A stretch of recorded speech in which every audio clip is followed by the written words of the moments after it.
Good afternoon. जैसा कि हम लोग क्या पढ़ रहे हैं, हम लोग पढ़ रहे हैं फार्माकोकाइनेटिक मॉडल्स। आज के इस वीडियो में हम लोग क्या पढ़ेंगे, फार्माकोकाइनेटिक्स मॉडल। जैसे कि हमारा कौन सा सब्जेक्ट चल रहा है, हमारा चल रहा है एडवांस बायोफार्मास्यूटिक्स एंड फार्माकोकाइनेटिक्स। कौन सा सब्जेक्ट चल रहा है, एडवांस बायोफार्मास्यूटिक्स एंड फार्माकोकाइनेटिक्स, जो कि एम फार्मा सेकेंड सेमेस्टर का सब्जेक्ट है।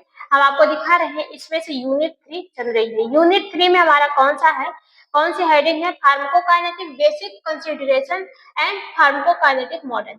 तो फार्माकोकाइनेटिक क्या होते हैं, इसका इंट्रोडक्शन और बेसिक कंसीडरेशन हमने नेक्स्ट वाले वीडियो में समझा के बता दिया है, और वो वीडियो हमने अपलोड कर दिया यूट्यूब चैनल पर, आप वहां से देख लीजिएगा।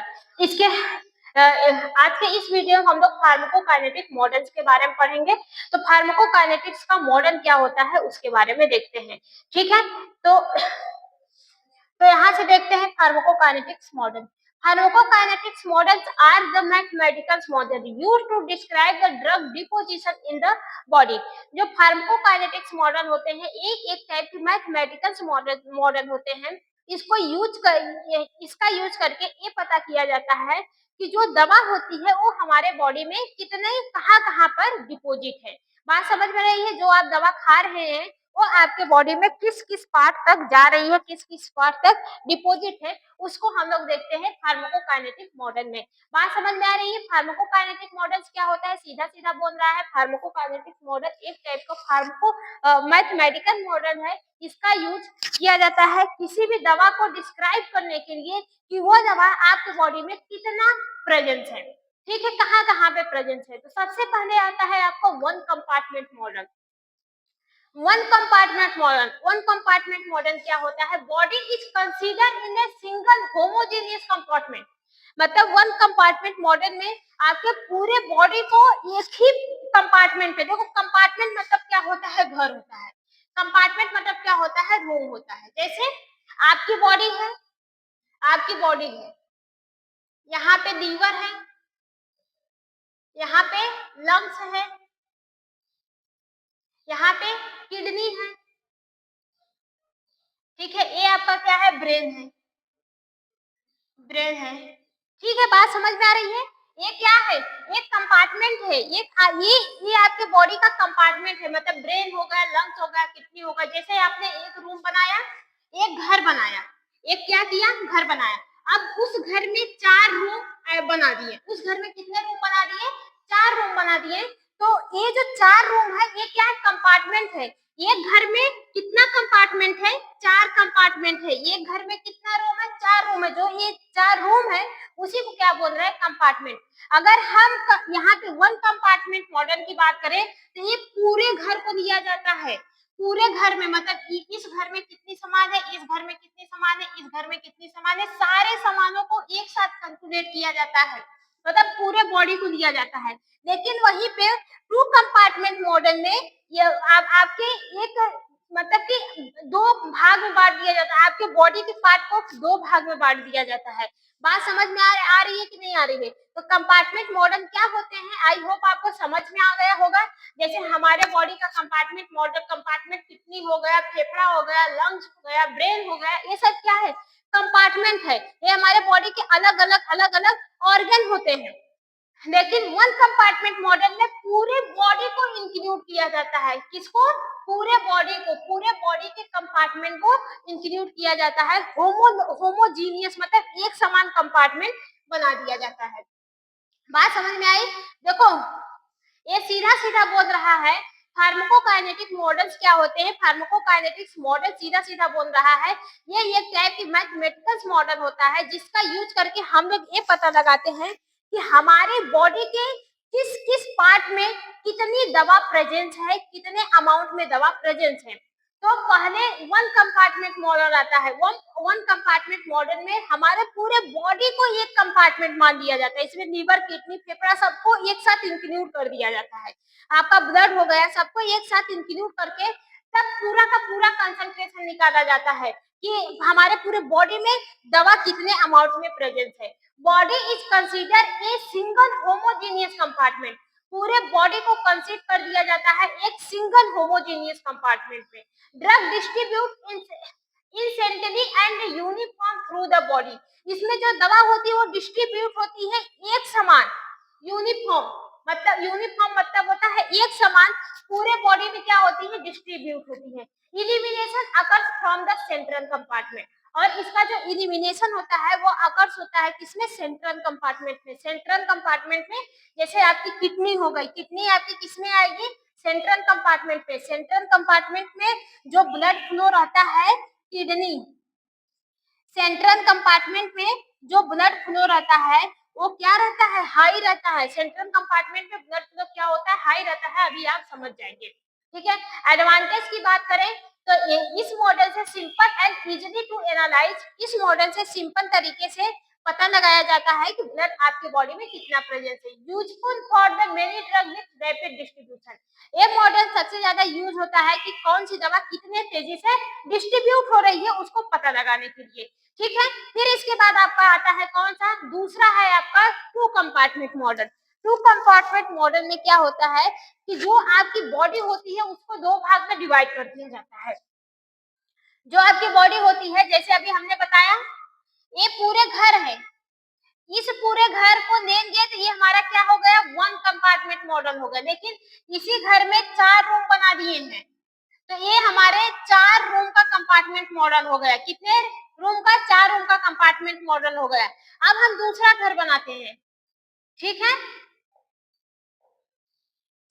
देखो यहाँ पे अब हमने दूसरा घर बनाया, इस घर को पूरा लेंगे तो कितना है, सिर्फ वन कंपार्टमेंट मॉडल आएगा पूरे। अब इसी घर में 2 रूम बना दिए हैं, 2 रूम बना दिए तो एक रूम यहाँ पे, एक रूम यहाँ पे, तो ये हमारा क्या हो गया, 2 कंपार्टमेंट मॉडल हो गया। क्योंकि इस घर में कितना रूम है, 2 रूम है, तो कंपार्टमेंट मॉडल कितना है, 2 है, 2 कंपार्टमेंट मॉडल हो गया। वैसे हमारी बॉडी को जब पूरे होल बॉडी में ड्रग प्रेजेंस होती है, जैसे ब्लड से दवा पूरे बॉडी में डिस्ट्रीब्यूट हो गई, और जब पूरे बॉडी का कंसंट्रेशन दवा का एनालाइज करते हैं कि कितना कितना डिस्ट्रीब्यूट हो गई, उसको वन कंपार्टमेंट मॉडल से जानते हैं। अब यहाँ पे पार्टिकुलर पार्टिकुलर ऑर्गन की स्टडी करते हैं, मतलब लीवर के पास दवा कितनी गई, किडनी के पास दवा कितनी गई, फेफड़े के पास दवा कितनी गई, कहाँ से, ब्लड से। पहले तो दवा किस में जाएगी, ब्लड में जाएगी, फिर ब्लड से ही ना दवा डिस्ट्रीब्यूट होगी, ब्लड से ही ना दवा डिस्ट्रीब्यूट होती है। तो ब्लड से दवा लीवर के पास, किडनी के पास, फेफड़े के पास कितने अमाउंट में पहुंची है उसको मापते हैं किसमें, टू कंपार्टमेंट मॉडल में। टू कंपार्टमेंट मॉडल में बॉडी को 2 पार्ट में डिवाइड कर दिया जाता है, एक सेंट्रल कंपार्टमेंट मॉडल बोल दिया जाता है, दूसरे को पेरिफेरल कंपार्टमेंट मॉडल बोल दिया जाता है। सेंट्रल कंपार्टमेंट मॉडल में ऐसे ऑर्गन आते हैं, सेंट्रल कंपार्टमेंट मॉडल में ऐसे ऑर्गन आते हैं जहां पे ब्लड का परफ्यूजन हाई होता है, मतलब जहां पे ब्लड बहुत ही तेजी से फ्लो करता है। जैसे स्मॉल इंटेस्टाइन के पास ब्लड बहुत ही तेजी से फ्लो करता है, लीवर के पास ब्लड बहुत तेजी से फ्लो करता है, किडनी के पास ब्लड बहुत तेजी से फ्लो करता है, और आपका कौन सा होता है, हार्ट के पास ब्लड बहुत तेजी से फ्लो करता है। इसको किसमें रखा जाता है, सेंट्रल कंपार्टमेंट मॉडल में। मतलब आपकी बॉडी के ऐसा कौन कौन सा ऑर्गन आता है जहाँ पे ब्लड फ्लो बहुत तेजी से होता है, वहां पे आपका कौन सा आएगा, सेंट्रल कंपार्टमेंट मॉडल। लेकिन जो पेरिफेरल कंपार्टमेंट मॉडल आता है, यहाँ पे ब्लड का परफ्यूजन मतलब ब्लड फ्लो वहां पे स्लो होता है। जैसे आपकी स्किन हो गई, मसल्स हो गए, यहाँ पे आपके जो बोन्स हो गए, बोन्स स्केलेटन हो गए, ठीक है, वहां पे क्या होता है, ब्लड का फ्लो थोड़ा सा लो होता है। उसको किसमें मेजर करते हैं, पेरिफेरल कंपार्टमेंट में। तो देखते हैं एक एक करके। जो आपके 2 कंपार्टमेंट मॉडल होते हैं, इसमें बॉडी को 2 पार्ट में डिवाइड कर दिया जाता है। एक आपका हो जाता है सेंट्रल कंपार्टमेंट मॉडल, एक आपका हो जाता है पेरिफेरल कंपार्टमेंट मॉडल।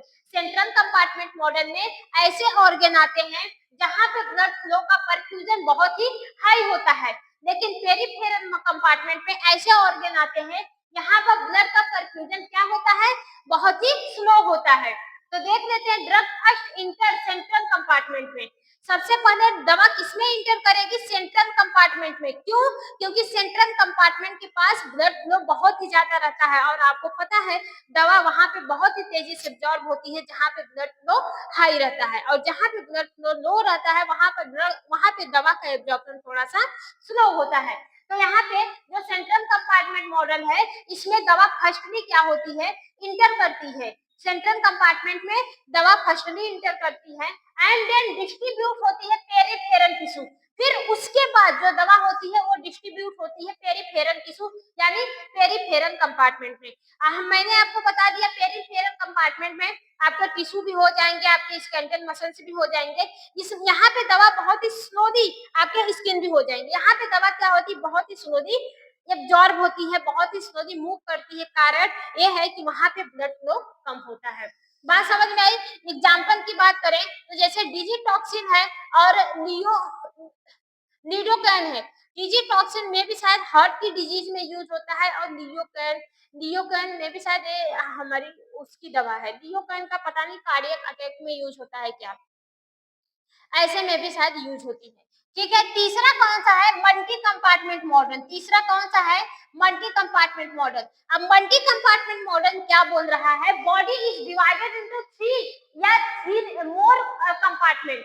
इसमें मल्टी कंपार्टमेंट मॉडल में क्या होता है कि आपके बॉडी को थ्री कंपार्टमेंट में या फिर आपके बॉडी को तीन कंपार्टमेंट में या फिर तीन से अधिक कंपार्टमेंट में बांट दिया जाता है। Use for drug showing complex distribution pattern. और उसके आधारित पे ये देखा जाता है कि दवा आपके किस किस ऑर्गन में कितना कितना अमाउंट में जा रही है, उसको शो करते हैं, उसको दिखाने का काम करते हैं। इसके बाद है non compartment model. Non compartment model में क्या होता है, does not assume any specific compartment structure. Non compartment model में किसी भी स्पेसिफिक कंपार्टमेंट का स्ट्रक्चर नहीं इंडिकेट किया जाता है based on the statistical moment theory. ये बेस होता है स्टैटिकल मोमेंट थ्योरी पर। ठीक है, binary use in the bio availability and the bio equivalent study. ये बाइनरी यूज होती है बायो अवेलेबिलिटी और बायो इक्विवेलेंट स्टडी को करने के लिए अपन नॉन कंपार्टमेंट मॉडल की स्टडी हो जाती है। तो दोस्तों आज के इतना ही है।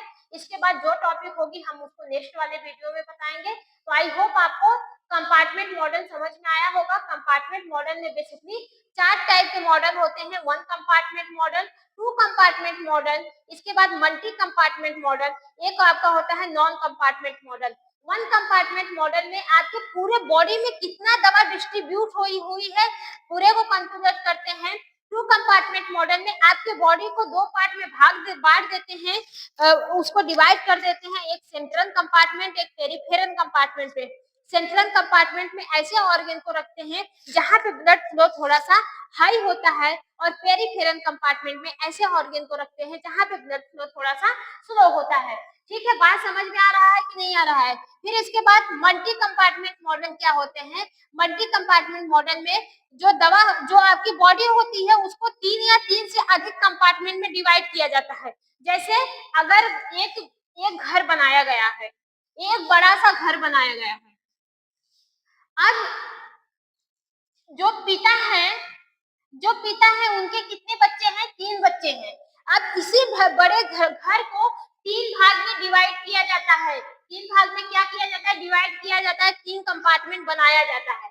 अब क्या हुआ, इनके तीन बच्चे हैं। अगर इन बच्चे को भी कोई और रहेगा तो ये भी अपने में से क्या करेंगे, डिवाइड कर देंगे। अगर इनके भी तीन बच्चे रहेंगे तो ये भी अपने कंपार्टमेंट से डिवाइड करेंगे।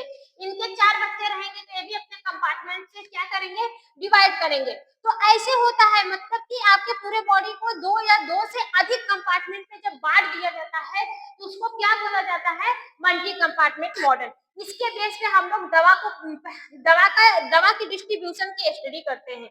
नॉन कंपार्टमेंट मॉडल में कोई स्पेसिफिक कंपार्टमेंट नहीं होता है। इस कंपार्टमेंट को ज्यादातर यूज होता है बायो अवेलेबिलिटी और बायो इक्विवेलेंट के लिए। तो दोस्तों आज के लिए इतना ही। आई होप आपको समझ में आया होगा। बाकी जिन किसी को भी नहीं समझ में आया है वो कमेंट करके पूछ सकते हैं, मैं रिप्लाई देने की पूरी कोशिश करूंगी। बाकी इसके नेक्स्ट वाले वीडियो हम लोग देखेंगे नेक्स्ट वाले वीडियो में।